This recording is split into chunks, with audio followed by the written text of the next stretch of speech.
안녕하세요. 축구 전문 기자 한준입니다. 2022 카타르 월드컵의 주요 경기 빅매치 해외 축구 전문가 김현민 기자와 함께 분석하도록 하겠습니다. 안녕하세요. 네, 안녕하세요. 2022 카타르 월드컵 멋진 경기들도 많이 나오고 있지만 아쉬웠던 경기들도 있었습니다. 네. 하필이면 0대0 무승부가 연이어 펼쳐졌는데 그중에 한 경기가 바로 멕시코와 폴란드의 경기였어요. 사우디가 아르헨티나에 깜짝 승리를 거두면서 1차전 오히려 1위로 치고 나갔습니다. 예, 그 사우디가 조직력이 일단 굉장히 좋더라고요. 예, 그러니까 굉장히 옵사이드 트랩도 잘 쓰면서 옵사이드 반칙을 무려 10회를 끌어냈거든요. 물론 라우타로 마르티네스가 정말 멍청하게 닥돌을 한 것도 있었지만은 그래도 이 팀이 얼마나 조직력이 좋은지를 보여주는 지표라고 할 수 있는 데다가 올라갈 때 올라가고 내려갈 때 내려가고 거기다가 두 줄 수비도 확실하게 하고 또 공간 배분도 잘 되고 촘촘하게 서면서 아르헨티나의 공세를 완벽하게 저지하고 단 2번의 공격을 전부 다 골로 넣었죠. 예, 게다가 결정력도 그 슈팅 질이 좋았잖아요. 그러니까요. 예. 게다가 특히 알다우사리의 골은 예술이었어요. 그게 그러니까 접은 동작도 좋았는데 심지어 수비가 붙어있으니까 뒤로 이렇게 빼면서 간격을 벌린 다음에 그러면 뒤로 빼면 원래 무게중심이 뒤로 가니까 슈팅 임팩트가 제대로 안 되기 마련이거든요. 근데 슈팅 임팩트도 제대로 해가지고 마치 손흥민 선수를 연상시키듯이 그렇게 골을 넣으면서 그 사우디가 보면은 대대로 에이스들은 제 역할을 했어요. 예전에 오하이란이 이제 6명 돌파를 하면서 94년 월드컵 때 아시아 팀은 처음으로 이제 16강. 왜냐면 북한 때는 8강으로 바로 가는 거기 때문에 최초로 16강에 오른 팀이 됐었던 데다가 이제 그 뒤에 알자베르도 있었고 또 이제 그 뒤에 알카타니도 있었는데 알다우사리가 그 명맥을 이어가는 모습을 보여줬다라고 할 수 있죠. 사실은 많은 그 세계 언론들이 사우디에 대해 잘 알지 못한 채 많이 좀 저평가를 했었어요. 실제로 이제 아시아 팬들은 아시아 예선전에서 워낙 사우디가 좋은 플레이를 이전보다 보여왔기 때문에 무엇보다 그 경기 내용 자체가 좋아졌기 때문에 만만한 팀이 아니다라고 생각을 했었는데 아르헨티나, 폴란드, 멕시코에 이어 꼴찌를 할 거라고 다들 생각을 했잖아요. 근데 이제 1차전이 다 열린 현 시점의 경기로 봤을 때는 사우디가 충분히 16강도 노릴만하다. 확실히 르나르 감독이 무서워요. 왜 르나르 감독이 안 그래도 그 잠기아를 데리고 이제 네이션스컵 우승을 해가지고 돌풍을 일으켰던 적이 있잖아요. 그래서 원래 아프리카 전문가로 유명했었는데 사우디가 그러니까 항상 감독 굉장히 빨리 짜잖아요. 감독 부임 기간이 1년을 넘기지 못하는 대표팀이 바로 사우디인데 르나르는 유일하게 굉장히 길게 맡겼고 그 성과를 제대로 보여주고 있습니다. 사실 지난 러시아 월드컵 때도 모로코가 조별리그에서 떨어지긴 했어도 경기력 자체가 인상적이어서 르나르 감독의 주가가 계속 좀 높아졌던 상황인데 더 높아지지 않을까. 그리고 일단 아르헨티나가 첫 경기를 지긴 했어도 그래도 아르헨티나가 이제 16강에 오르고 멕시코와 폴란드의 경쟁일 거라고 생각을 했는데 이 멕시코와 폴란드가 오히려 사우디보다 안 좋지 않았나. 이 두 팀의 맞대결 내용이 좀 안 좋았다는 얘기들이 있어요. 물론 경기 자체는 멕시코가 조금 더 지배를 하긴 했었거든요. 점유율도 60%가 넘게 나왔었고요. 슈팅 숫자도 더 많았었는데 특히 전반전은 멕시코가 거의 주도를 하긴 했었어요. 특히 좌우 퍼펙트이 상당히 좋은 모습들을 보여주면서 공격 가담을 잘했는데 문제는 히메네스가 없다. 부상으로 물론 교체 투입되긴 했지만은 마르틴이 나왔는데 마르틴이 좀 제대로 해주지 못했던 데다가 히메네스가 후반전 한 70분경인가 교체 투입됐는데 폼이 엉망이더라고요. 히메네스도 볼 터치가 튀어요. 그러니까 장기 부상으로 빠져 있었고 하다 보니까 그래서 멕시코는 공격이 고민이 되겠다 싶은 생각이 들었고요. 폴란드는 전반전 경기 내용은 정말 진짜 이번 대회 최악이라고 얘기해도 무방할 정도로 카타르보다 더 안 좋아 보일 정도로 그냥 뭘 하는 건지 몰랐어요. 공간도 다 벌어지고 플레이 자체가 안 됐거든요. 전반전에 폴란드의 슈팅이 1위였습니다. 사실 폴란드 하면 레반도프스키가 있기 때문에 세계 최고의 공격수가 있기 때문에 기대를 하고 있던 부분인데 그 선수에게 기회를 거의 제공하기 어려울 내용이었다. 그마저도 전반전에 2번의 기회를 만들어낸 게 레반도프스키였어요. 레반도프스키가 한 번은 진짜 스루패스 예술적으로 줬거든요. 그러니까 수비들을 자기 쪽으로 끌고서는 스루패스 찔러줬는데 그걸 야쿠프 카민스키가 볼터치가 길어지면서 골키퍼가 1대1 찬스였거든요. 볼터치가 길어져가지고 골키퍼한테 그냥 안겨졌고요. 그래서 슈팅조차 못 가져갔고 레반도프스키 헤딩 슈팅은 수비한테 막혔어요. 근데 그게 극초반 2번이었고요. 그 이후로는 폴란드가 공격이 없었어요. 사실 레반도프스키가 침묵했다. 레반도프스키 잘못처럼 보이지만 레반도프스키를 지원하지 못한 또 폴란드 선수들의 문제이기도 하고 지엘린스키는 나폴리에서 그렇게 잘하잖아요. 근데 폴란드 오면은 너무 못해요. 거기다가 이 선수가 세트피스 정말 잘하잖아요. 그래서 예. 세트피스로 도움 많이 올리고 김민재 선수의 헤딩골 두 골도 다 예. 제일린스키가 도움을 준 거였는데 세트피스를 차는데 이상한 데로 날아가는 거예요. 막 그러기도 하고 그 제일린스키 자체가 못하니까 플레이 메이킹이 안 되는 거예요. 그나마 그래도 폴란드가 후반전 시작하자마자 잘레프스키도 이 경기에서 어린 티를 팍팍 내면서 전반전에 실수가 굉장히 많았거든요. 그래서 왼쪽 윙으로 나온 잘레프스키를 빼고 수비형 미드필더인 비엘릭을 넣으면서 중원을 조금 더 장악하면서 폴란드가 후반 와서 조금 나아진 모습을 보여주긴 했지만은 골을 넣기에는 조금 역부족이었던 데다가 예.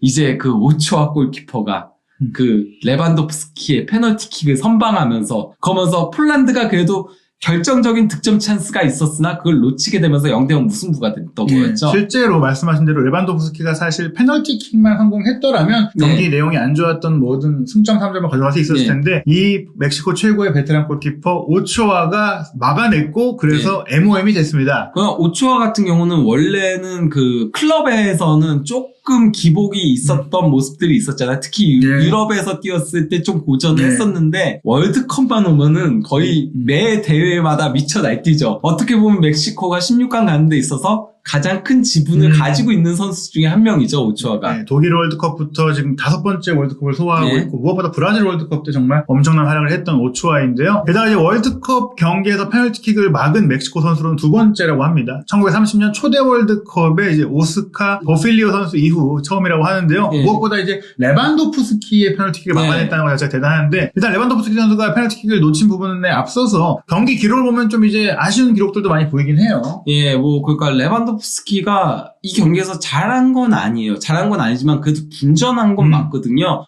일단 뭐 레반도프스키가 슈팅을 2회를 가져갔는데 이게 뭐 어쨌건 팀 내에서는 가장 많은 슈팅을 기록한 선수기도 하고요.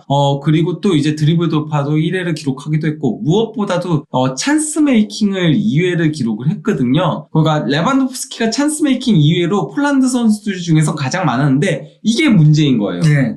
레반도프스키가 찬스 메이킹을 하면 안 돼요. 예, 찬스를 받아야죠. 그렇죠. 메이킹 받아야 되는데. 네. 근데 레반도프스키가 팀 내에서 가장 많은 찬스 메이킹을 했고 거기다가 레반도프스키가 또 이 경기에서 공중볼 경합을 12회로 독보적으로 많아요. 네. 두 번째로 많은 선수가 5회예요. 그 사실 레반도프스키를 약간 그 9번 전봇대로 썼다. 네. 원래는 이 선수를 이제 골을 넣게 또 전봇대가 옆에 있어줘야 되는데 본인이 이제 어그로를 끌어야겠다. 그리고 또 심지어 성공률도 66.7%여가지고 8회를 획득했거든요. 이것도 독보적으로 많은 거였는데 레반도프스키한테 만들어주지 못하고 그냥 레반도프스키 향해서 올려라 해요. 폴란드 공격이 항상 그래왔거든요. 그러다 보니까 폴란드는 굉장히 단순한 공격만 반복하다가 멕시코한테 고전하게 된 거죠. 페널티킥을 얻어낸 선수도 레반도프스키였습니다. 이것도 결국에 이제 레반도프스키한테 주고 알아서 해라 했을 때 우당탕탕하다가 이제 상대 수비가 이제 넘어뜨렸어요. 그러니까 액토르 베테랑인 이거는 그러니까 모레노가 실수한 거죠. VAR 시대에 저러면 안 되죠. 셔츠를 잡아당기면서 심지어 다리까지 걸었어요. 그래서 이건 옐로 카드까지 받게 된 상황이었죠. 뭐 특히 이번 대회 더욱더 면밀하게 세밀하게 판정을 하고 있는 이런 시점에 수비수들은 더 신경 써야 될 것 같고 페널티킥이 많이 나오고 있잖아요. 근데 그 페널티킥이 대부분 성공이 되어 왔었는데 레반도프스키가 실수를 했습니다. 레반도프스키가 폴란드 대표팀에서도 페널티킥을 13번 시도해가지고 딱 한 번 실패. 그러니까 이건 90%가 넘거든요. 거기다가 레반도프스키가 통산으로도 80회 중에 71회 성공시켜가지고 88.8%인데 이게 케인이랑 비슷한 수치예요. 저희가 케인이 항상 페널티킥 전문가라고 하는데 이 레반도프스키 원래 90% 넘는 선수였거든요. 근데 이 경기 막혔죠. 그리고 그 전 경기 때 어처구니 없는 바르셀로나에서 그게 막히면서 88.8%로 떨어진 거거든요. 결국 이번 슈팅도 예전에 놓쳤던 그 위치로 또 막히기도 했으니까 레반도프스키 선수가 조금은 이제 페널티킥에 대해서 자신감을 좀 잃을 수도 있지 않을까. 그러니까 좀 이상했던 게요. 원래 레반도프스키는 페널티킥 차는 패턴이 있거든요. 이 선수가 슈팅을 때리기 전에 이렇게 하다가 멈칫한 다음에 골키퍼가 움직이는 걸 보고서는 그래서 반대로 차요. 그러니까 영리하게 차는 스타일이거든요. 이걸로 바이에른에서는 연속 페널티킥 득점 기록들을 이어왔었던 거였는데 지난 경기 때 막혀서 조금 다르게 가져간 건지 이번엔 그런 동작이 없었거든요. 바로 때렸거든요. 아니면은 또 이것도 있을 수 있어요. 오초아가 페이크 동작이 있었어요. 그러니까 때리기 전에 먼저 이러다가 반대로 해가지고 막았거든요. 그러니까 오초가 움직이는 걸 보니까 이거는 멈칫을 안 해도 되겠다라고 생각해가지고 때린 건지 모르겠지만 그래서 막힌 건데 이것 때문에 폴란드 선수들이 오초아가 막으니까 심판한테 막 항의를 했거든요. 이거 라인 잘 뗀 거 아니냐 이렇게 항의를 했는데 그런 건 아니었다. 그러니까 오초아의 영리함도 빛을 발했고 레반도프스키가 2번 연속 막히면은 이거는 조금 문제가 발생할 수도 있다라고 할 수 있는데 저는 단순히 그것만이 아닌 이것도 있다고 생각해요. 레반도프스키가 유로에서는 그래도 나름 골들을 넣거든요. 유로에서는 5골 넣었어요. 본선에서. 그리고 뭐 유로 2016에서는 폴란드의 8강행 진출에도 상당히 견인을 했었거든요. 하지만은 월드컵에선 무득점이에요. 그 지난 월드컵 때 굉장히 부진해가지고 비판에 많이 시달렸잖아요. 그러니까 조금 중압감을 가진 것도 있지 않을까라는 생각을 하고 있어요. 네, 뭐 사실 바르셀로나 이적 이후 또 챔피언스리그 탈락도 있었고 여러 가지로 정신적으로 힘들 수 있는 상태에서 또 월드컵에서 페널티킥이 막히다 보니까 이후 경기까지도 조금 자신감이 떨어지지 않을까 좀 걱정이 될 정도인데요. 멕시코와 폴란드 경기 말씀하신 대로 0대0 무승부였고 경기 즉 세부 기록들을 본다면 그렇게 뭐 골이 나올 만한 장면이 없는 경기, 조금 이제 팬들이 보기에는 좀 재미없는 경기가 아니었을까 싶어요. 예, 특히 이제 폴란드의 기록들을 보면 참 처참하죠. 레반도프스키가 슈팅 2회, 찬스 메이킹 2회, 그러면 4회를 만들어낸 거거든요. 6회 중에. 나머지 선수들은 한 게 없다. 예. 이런 경기력으로 봤을 때 결국에는 이 C조의 16강 진출 판도는 어떻게 보시나요? 그러니까 저는 원래 사우디는 유럽팀한테 약하잖아요. 사우디가 왜냐면 높이에 약해서 힘이 좋은 유럽팀한테는 좀 약해서 폴란드 상대로 사우디가 고전할 거라고 봤는데 폴란드가 이렇게 플레이메이킹을 못하면은 이건 뭐 높이를 활용하기도 물론 레반도프스키가 정말 높이를 많이 따냈죠. 오늘 경기에서도 확인했다시피 하지만은 이거 좀 처참할 수 있겠다라는 생각이 들더라고요. 거기다가 히메네스가 폼을 회복하지 못하면은 멕시코 공격도 충분히 막아낼 수 있지 않을까라는 그리고 사우디가 역습 패턴이 상당히 좋아요. 그리고 사우디가 원래는 개인기가 좋은 팀이잖아요. 그렇죠. 기술은 좋잖아요. 그걸 아레인전에도 보여줬잖아요. 그러니까 그래서 역습 2번에서 확실하게 골을 넣기도 하고 그리고 이제 시간을 끌 때 계속 사이드로 보내고 사이드로 안전하게. 보내서 터치라인에서 볼을 끄다가 그래서 역습이 성공하면은 그대로 공격으로 가고 아니면은 뺏기더라도 스로인으로 연결되게 그렇게 플레이들을 가져갔었는데 이런 거에 멕시코와 폴란드가 고전할 수도 있겠다는 생각이 들었습니다. 그렇다면 일단 C조에서 1승임이 있는 사우디가 16강에 갈 가능성이 충분히 있다. 그러면 아르헨티나, 멕시코, 폴란드 중에서는 그래도 아르헨티나가 아닐까 싶은데 어떻게 보세요? 저도 뭐 거기서는 아르헨티나가 확실히 우위를 점할 거라고 보입니다. 거기다가 특히나 이제 아르헨티나의 다음 상대가 멕시코잖아요. 근데 멕시코는 오늘 경기에서도 확인을 했지만요. 이 팀이 굉장히 공격적인 팀 칼라를 가지고 있어요. 이 경기에서도 공격적으로 확인했어요. 마무리가 안 좋았어요. 그리고 라인을 굉장히 높게 올렸기 때문에 폴란드한테 충분히 기회들이 나올 수 있었는데 거기서의 세밀함이 폴란드가 없다 보니까 기회를 살리지 못했거든요. 멕시코 선수들은 공격할 때는 진짜 앞라인 위까지 다 올라와 버려요. 그렇게 공격을 하는데 폴란드는 그걸 살리지 못한 건데 아르헨티나라면은 이거 사우디전에 고전한 건 사우디가 내려앉은 것도 있었잖아요. 근데 멕시코는 올라올 거기 때문에 그러면은 그거를 좀 잘 활용할 수 있을 거고 폴란드는 지배 자체가 안 되니까 거기다 최종전이면 폴란드가 꼭 승리가 필요한 상황이 될 가능성이 높고 폴란드도 올라온다면은 아르헨티나가 더 공략하기 쉬워지죠. 안 그래도 폴란드 수비진은 속도가 느린데. 결국엔 또 아르헨티나가 사우디한테 졌기 때문에 멕시코전, 폴란드전 다 주력이 나올 거라서 결국에는 이제 남은 2승을 아르헨티나가 가져가고 사우디와 1위 경쟁을 해야 되는 상황이 될 수도 있다. 아주 흥미롭게 시조가 전개되고 있는데요. D조 같은 경우는 사실 이제 프랑스와 덴마크가 좀 유리하지 않겠냐 싶었는데 막상 경기를 보니까 튀니지가 더 인상적이었어요. 이 경기는 그러니까 일단 덴마크가 좀 전형을 특이하게 가져왔어요. 그러니까 원래 평소와 다르게 덴마크는 원래가 4-3-3을 주로 썼었어요. 4-3-3을 주로 썼는데 이제 키에르가 최근에 부상이 조금 있으면서 폼이 조금 떨어졌다 보니까 그 동안에 최근에는 3백을 조금 활용을 하면서 3-4-3을 썼거든요. 어쨌건 간에 공격을 3톱을 배치를 했었어요. 어떤 식으로 가던 간에 센터백을 늘리건 미드필더를 늘리건 공격은 3명을 무조건 가져가면서 최전방에는 코르넬리우스를 주로 썼었고요. 좌우 윙에 이제 담스고르랑 스코폴센서인데 이 경기에서는 3-5-2로 나왔어요. 그래서 중원도 두텁게 쌓고 수비도 3백을 세우고 공격을 투톱을 돌베르하고 스코프 울센을 세웠는데 일단 스코프 울센도 최전방 투톱으로는 좀 적응하지 못하는 모습을 보이면서 부진했고요. 돌베리는 정말 기대만큼 성장하지 못한 대표적인 선수 같아요.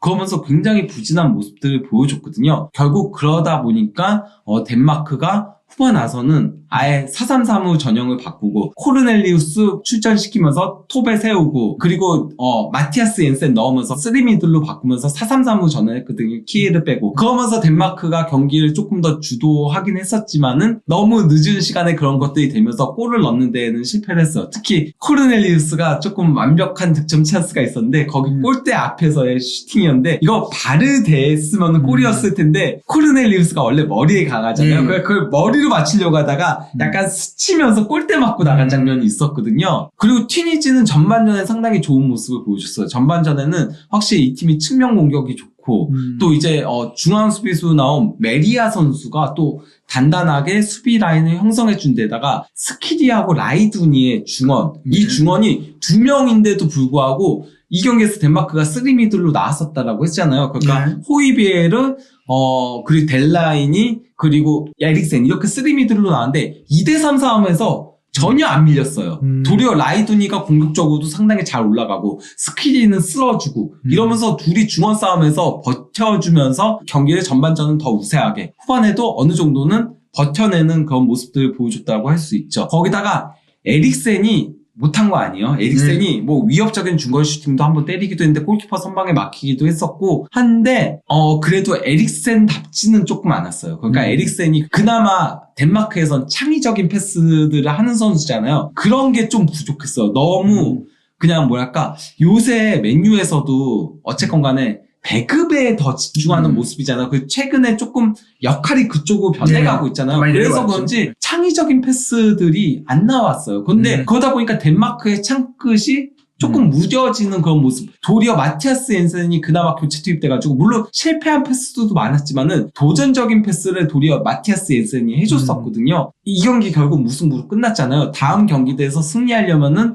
일단은 원래대로 가야 될 것 같고 4-3-3으로 그리고 또 에릭센이 조금 더 도전적인 패스들을 해줘야 되지 않을까라는 생각이 들긴 했었습니다. 네, 결국 이제 프랑스와 덴마크가 지난 유로 대회와는 다르게 오히려 덴마크가 유로 때의 그 강렬함보다 떨어졌고 또 프랑스는 유로 때의 좀 아쉬움들을 극복하는 세신을 보여주면서 D조의 판도 역시 예상과는 다르게 흘러가는 것 같고 튀니지도 만만하게 떨어질 팀은 아니다라는 걸 보여준 것 같습니다. 조직은 상당히 잘 돼 있더라고요. 근데 이 팀도 역시나 마무리가 조금 아쉬운 그런 것들이 있더라고요. 특히 무사크니 있잖아요. 에이스.